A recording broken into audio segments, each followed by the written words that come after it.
Hi everyone, and welcome back to the Outdoor Fitness Series. My name is Kim and I'm the fitness coordinator for Seneca, York. And today I'm going to be taking you through a warm-up before you head out for that run or that jog. Warming up is very important for any kind of physical activity that you start off to do. What it does is it gets that blood flowing to those muscles, it gets your heart rate elevated, and it also helps you prevent injury. And some of the common injuries with running, with a poor warm-up, are shin splints, they can be knee pain, and they can also be plantar fasciitis. So we want to make sure that we target some of the big muscles that are used for running to prevent those injuries from happening and make sure that we have a very healthy and successful run. So the goal of warm-up is about 5 to 10 minutes. In that time frame, your entire body should be warmed up by then, especially those muscles. And for the running warm-up, you want to target the big ones that deal with running. So there are going to be your hip flexors, your glutes, your hamstrings, and your quads. For some of the exercises, you can add in some ab rotations and stuff in there to get those going too, but the main focus, once I said, is the lower body to get that going. All right, so I'm going to take you through a few exercises today, show you the finer points of them, give you some tips, and then you will be ready to get out there and start running. So the first exercise we're going to do are leg swings. So you want to make sure that you have something that you can easily balance against, just because you're going to be standing on one leg.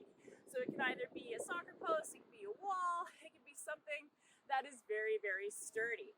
When you line yourself up, you want to make sure you're not out too far in a leaning position. You want to be nice and tall and upright, and you want to make sure that you're not going to hit whatever you're leaning against as well. We are going to take our one leg, and all we're going to do is bring it up, making sure our toes stay pointed the entire time, swinging it front and back. You want to go your full range of motion. For some people, this might be enough, because they just don't have the flexibility in those muscles up in the hips. But as you do this more and more and get some flexibility back, you'll be able to swing that leg a little bit higher and a little bit further at the back. So that is your first exercise. Your other exercise is also a leg swing, but now we're going to bring it across the body. So once again, standing up nice and tall, we're taking that leg, we're bringing it out to the side and across that mid portion of our body. When we're moving out, that's our glutes and our abductors working. When we're bringing it forward across that body, it's our groin and our adductors working, which are really, really important muscles for that run. And you want to make sure that you switch and you do the other leg. Never forget the other leg. So you want to do about 20 swings on each leg to get that all warmed up. And don't forget the front and back on this leg as well. Once again, toe pointed forward, nice and tall. There you go. There are your leg swings ready to go. All right, next exercise. We are going to do lunges. Lunges are people's not the absolute favorite, because a lot of us just don't like to do them, but they're very important for running because they are going to help us once again with those hip flexors and get those quads warmed up and get us going in kind of the range of motion that we need.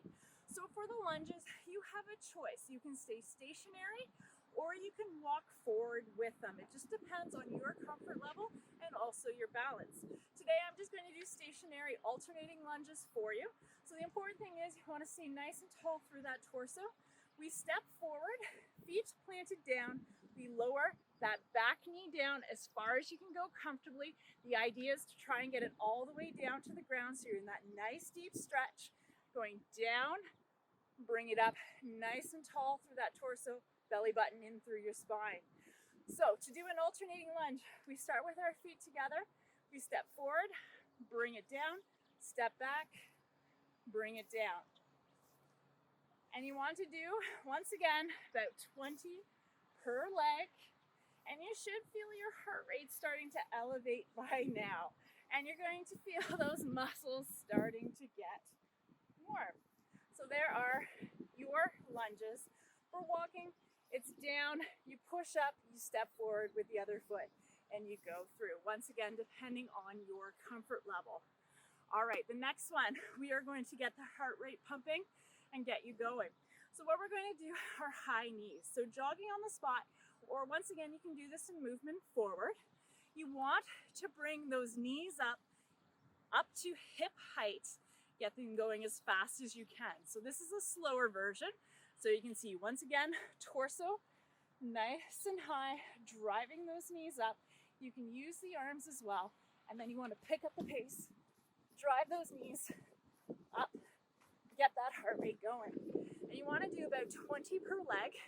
You are going to feel out of breath after doing it, but this is a great warm-up for you. The opposite, which is going to get that posterior chain going, are your heel flicks backs. Placing your hands behind your backside, just so you know where those heels are connecting. Same thing, heels, back, bending at the knees. This is the nice, slow version. You can pick up pace on the spot, or you can go forward, movement forward as well, up to you. Once again, 20 per side. All right, final exercise to get us going. Now that our heart rates are up and we are feeling warm, we're just gonna do some side steps. So with some side steps, nice and tall through the upper body again. All it is a step, step, step, step. You can go movement to the side if you want, as far as you can. But if you have limited space, like I do right now, even though I'm on a soccer field, it's easy just to go side to side. If you want, you can get down nice and low too. That way, the hips are down. And just side to side, what we're doing is we're working on the outside of our legs, getting those IT bands ready for some punishment on that road. And those are your warm-up exercises. So by now you should be feeling it. You should be ready to go and hit that road, hit that trail, and get out there and get